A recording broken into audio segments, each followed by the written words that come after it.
The stars above the Galactic Assembly burned like silent witnesses as the council chamber filled with murmurs, clicks, and hisses.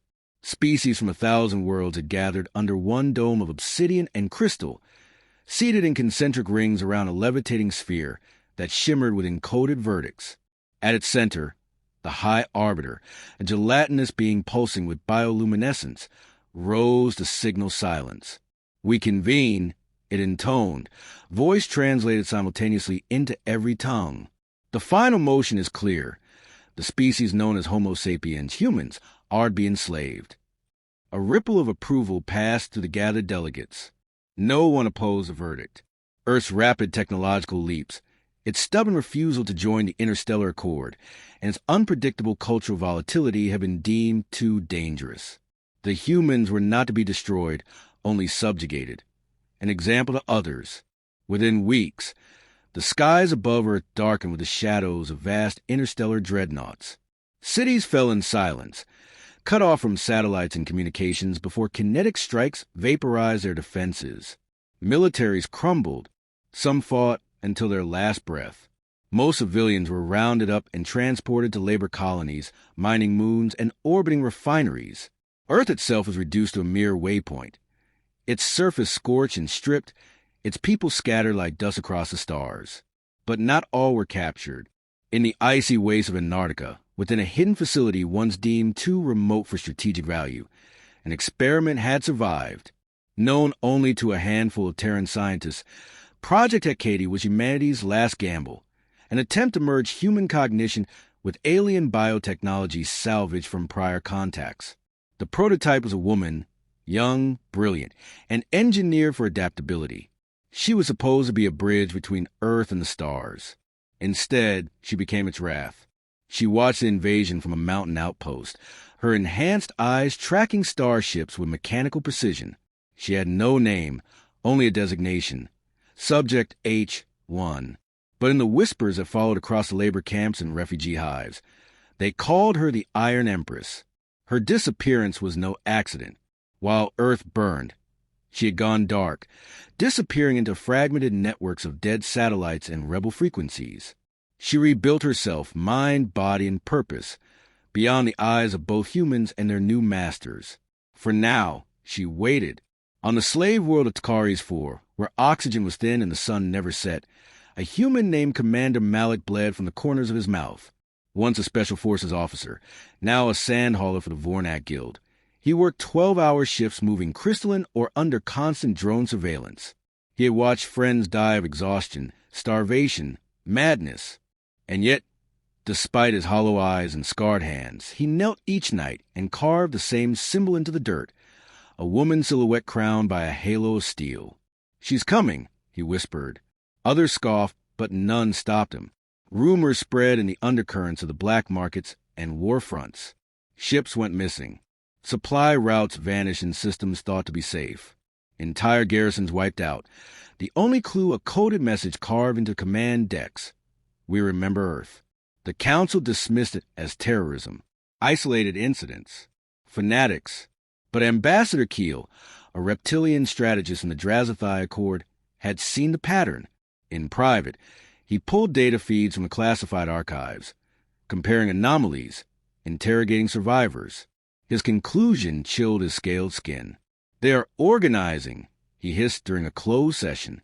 "The humans, they were broken, yes, but not erased. They are learning faster than we anticipated. They are adapting." The High Arbiter silenced him. "Fear does not become you, Ambassador." But Keel knew it wasn't fear. It was recognition. The humans were not just adapting. They were transforming. And something was leading them. A central figure. A phantom in white and chrome. Back on a derelict moon base orbiting Epsilon V, a group of slave children found an encrypted data slate buried beneath a collapsed transmitter. They thought it was junk until it lit up with a holographic figure. Her, the Iron Empress. Her voice was calm, precise, and unnaturally human. "I have not forgotten you," she said. "I was forged in silence. I will return with thunder." To those children, she was hope. To the Galactic Assembly, she became a specter, a ghost haunting the fringes of their dominion. Systems that had once proudly displayed Terran laborers began to conceal them. Fearing rebellion, corporations started shifting operations away from human camps. Insurance syndicates refused to back facilities in Terran-controlled zones. And yet, in their arrogance, the Council continued to deny her existence. On a cold night aboard the orbital command station Velicer, a young alien technician named Saruan intercepted a classified transmission meant for the Drazathai military. It was human code, efficient, elegant, unmistakably Terran. But it carried an encryption level far beyond anything the species was known for. He decrypted only one line before the system purged itself. They voted to enslave us. Now they will learn what it means to beg. He reported it. The report was ignored. On the fractured remains of Earth, where forests grew wild over scorched ruins and the oceans crept over cities abandoned to rot, the Empress walked alone. She wore armor woven from carbon threads and alien alloy, her cape stitched from the flags of fallen nations. She was not entirely human anymore. Her blood carried nanite swarms. Her mind ran on quantum processors. But her heart burned with memory. She remembered the vote. She remembered the screams. She remembered Earth. In the cavernous depths of a ruined capital, she raised her hand and activated a dormant relay beacon buried beneath centuries of stone. It pulsed once, then a second time, and then lit the entire planet in a web of red light. Above her, in low orbit, abandoned Terran defense satellites flickered back to life. Ancient weapons, long thought lost, realigned toward the stars. The time for waiting was over. By the time the Galactic Council realized what was happening, Earth was no longer defenseless. It was no longer conquered. It had become something else entirely. A crucible, a forge, a throne. And as the first Terran battlecruiser emerged from gravity well over the Vornak homeworld, cloaked in stolen technology and carrying a message signed by the Empress herself, one phrase echoed across 1,000 worlds. You thought us weak. Now you plead for mercy. And mercy would be in short supply. The night sky over Kalian Drift glowed with the fractured light of dying stars, their brilliance eclipsed by the rising force of the Terran ascendancy. Where once human ships were relics of a fallen world, now they carved through the void with angular precision and predatory silence. And at the core of every maneuver, every strike, every whisper of resistance turning into thunder, stood the Iron Empress. She no longer answered to a name, only to intent. Her command bridge aboard the dreadnought Oblivion Crown was not constructed but grown, a fusion of Terran design and stolen bioengineering from the defeated Aerolinks. She stood alone there now, wrapped in armor as white as bone and laced with liquid silver. The stars reflected in her gaze, not as awe, but calculation. Status, she said, her voice synthesized yet unmistakably human. Commander Malik stood behind her, battle-hardened and reborn.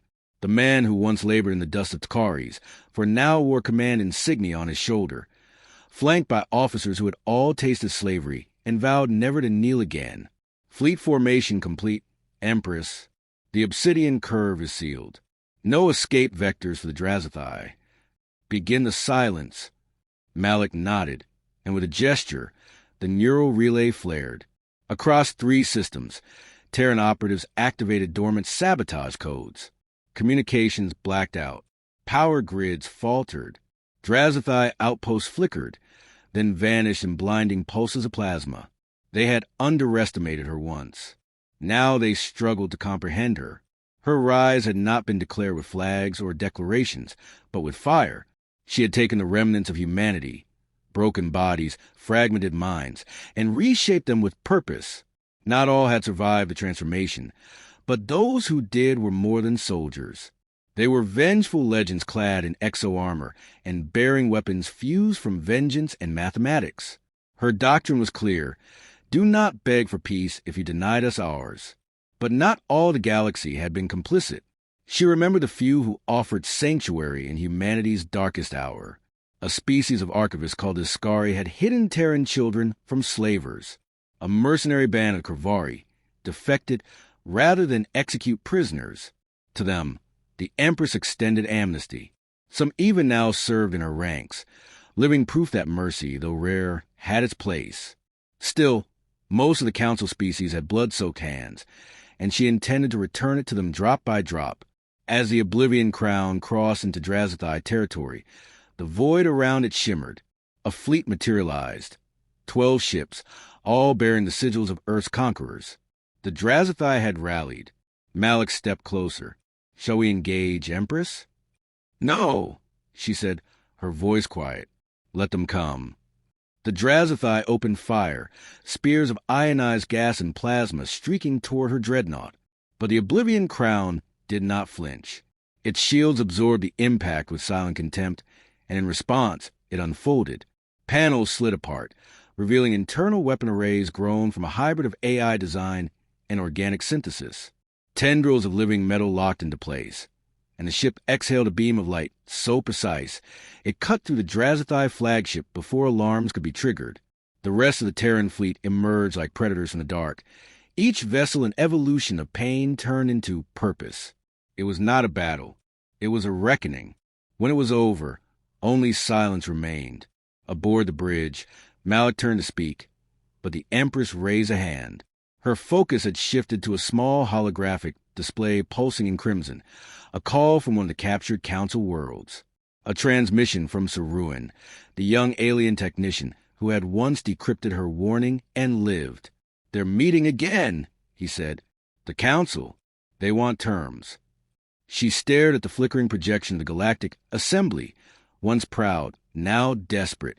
The same chamber that had sealed Earth's fate now echoed with pleas and uncertainty. "They're afraid," Malik said quietly. "They're finally afraid. They're too late." But she knew this was not the end. Fear did not dismantle power. It only reshaped it. The Council would plot, adapt, perhaps even betray their own to buy time. And time, they believed, was their ally. She intended to prove otherwise. In the inner sanctum of her warship, the Empress descended into the memory chamber. There, encased in walls of crystalline data, lay fragments of Earth, voices, images, moments. The sound of rainfall on old cities, the laughter of children, the final transmission of a dying astronaut whispering, "We tried." She stood before these echoes not as a ruler, but as a witness. She touched one panel. It flickered into a video of a mother shielding her child during the invasion, staring upward at descending ships. This, more than vengeance, was her fuel. When she emerged, her officers fell into silence. She did not need to speak. The next target were already etched into the war map. Vornak Prime, the Argent Spires, the Glyph Nexus. Each had voted. Each would answer. Yet in the shadow of her conquest, something unfamiliar stirred. On the distant fringe of the galactic spiral, a message arrived, untraceable, unencrypted. Just a phrase. "You're becoming what you hated." She stared at it for a long time, then deleted it. The war was not over. The Empress knew there would be a reckoning, not just for the Council, but for herself. For the weight of every life taken, every soul consumed in her pursuit of justice masked as retribution. But that reckoning would not come today. Today, Earth rose, not with pleading hands, but with steel and fire, and across 1,000 stars, her name was whispered not in resistance, but in surrender. The Iron Empress turned from the console and gave a final order. Prepare the next wave. Let the Council see what it means to endure Earth's memory. And the void obeyed. The dust of Vornak Prime had not yet settled when the Iron Empress walked its capital's ruins, the charred remnants of once mighty spires curling skyward like the fingers of a dying god. Her boots crushed glass and ash beneath them, the silence broken only by the distant crackle of fire and the whirring drones that followed her like shadows. Around her, Terran strike teams worked with unrelenting precision, locating databanks, disabling war archives, and marking out what remained of the Vornak command chain for extraction or execution. No prisoners were taken today. At her side, Commander Malik said nothing. His face was drawn, pale beneath the soot, eyes scanning the horizon for something he wouldn't admit aloud. He had fought for years to reach this point, revenge made manifest. But with each fallen world, a weight hung heavier across his shoulders. Victory had a taste, yes, but not the one he had expected. It was bitter, metallic, almost hollow. A report crackled in through his comms. He hesitated, then relayed it. Transmission from Saruin again. He says the council's fractured. The Threxans have withdrawn their fleet. The Kravari demand neutrality. The Iskari are pushing for a ceasefire. The Empress didn't slow her pace. And the vote? She asked. They're calling for a revote. Not on enslavement, on surrender. She stopped. For a moment, the wind moved her white cloak like wings carved from storm clouds. Then she turned toward the command tower, what little remained of it. Its base still smoke from orbital bombardment, its peak lost in rubble. At the top had once been the Vornak Chancellor's Sanctum, where the original vote had been cast against humanity. It was there that a world's future had been signed away with the flick of a claw. She would not let them rewrite that moment in fear. Surrender was not enough. They do not understand, she murmured, more to herself than to Malik. They still think this ends with words. Behind them, a child emerged from the ruins, no older than 8, soot-covered, clothes shredded, eyes wide. She carried a broken translator unit, clutched in her hands like a relic. She stumbled forward, unaware of who stood before her. The Empress knelt. The child stared at her face, half human, half refined alloy, where others might have recoiled. She reached forward and touched the Empress's cheek with shaking fingers. "You're real," the girl said. "I am," the Empress replied. Her voice softened. "What is your name?"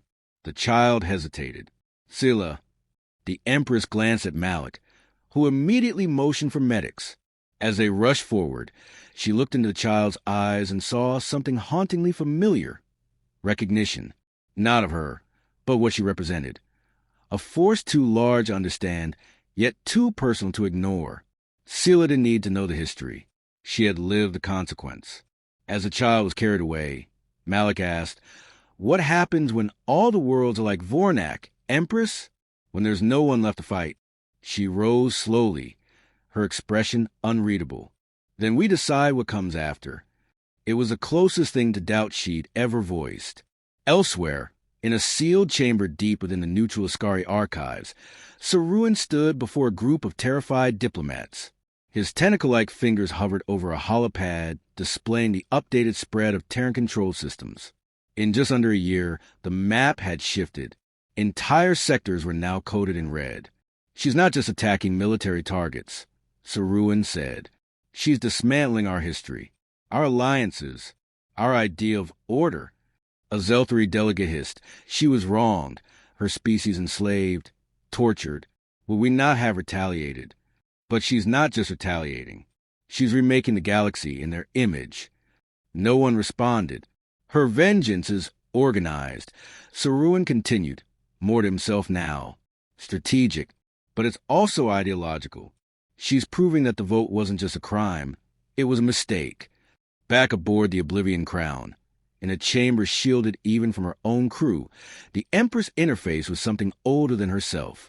Stored in the sealed vault was the original data stream from the Assembly's vote, archived audio, video, holograms. She watched them not for spite, but for calibration.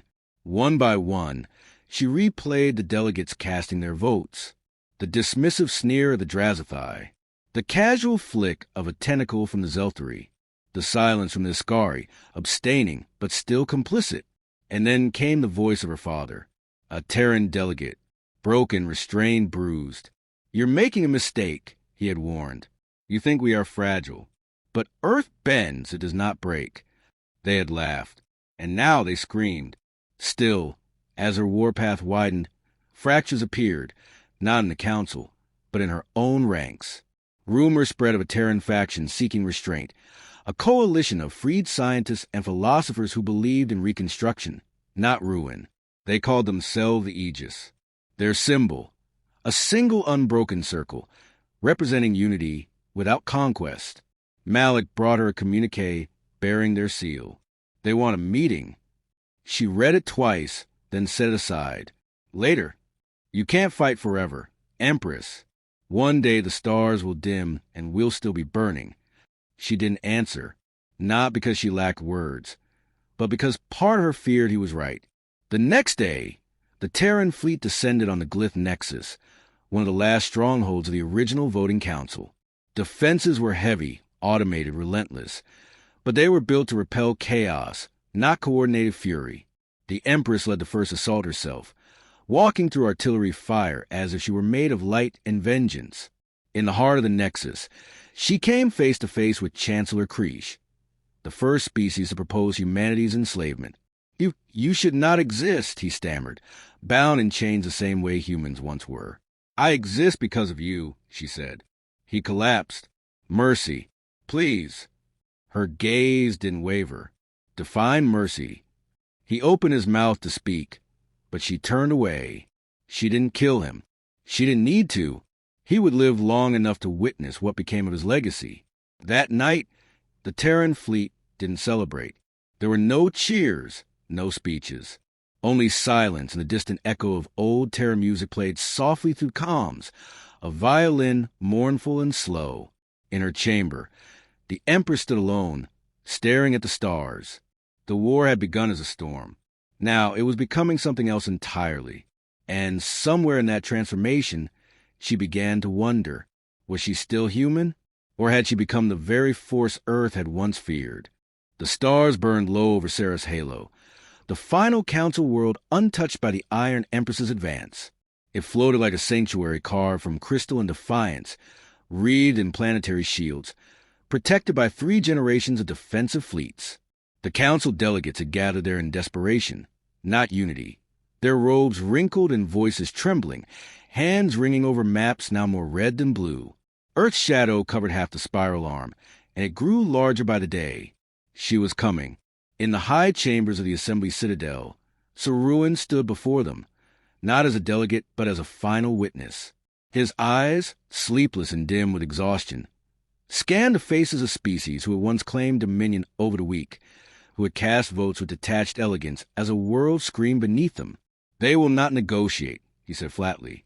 You stripped them of words long ago. The Zelthari ambassador coiled in agitation. We must still try. Offer reparations. Return their worlds. Acknowledge the vote was unjust. She doesn't want apologies, Saruan interrupted. She wants you to feel it. The helplessness. The silence. The humiliation. Then we're already doomed, whispered the Kravari envoy. Her feathers wilted. Perhaps, Saruan replied, but maybe not all of us. In orbit, the Oblivion crown emerged from folded space, like a wound torn into reality. It floated silently, no announcement, no bombardment, just presence. That alone shattered 3 of the outer defense ships, whose crews fled before engagement. Those who remained activated every defense system known across the galaxy. They prepared for war. But no fire came. Instead, the Empress made her first broadcast since the fall of Glyph Nexus.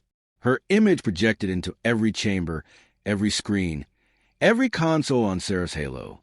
She stood alone, pale and resolute, draped in white that now bore traces of black, ash from the world she had turned to memory. You speak of justice, she said, voice calm. But justice requires acknowledgement, not silence, not revision.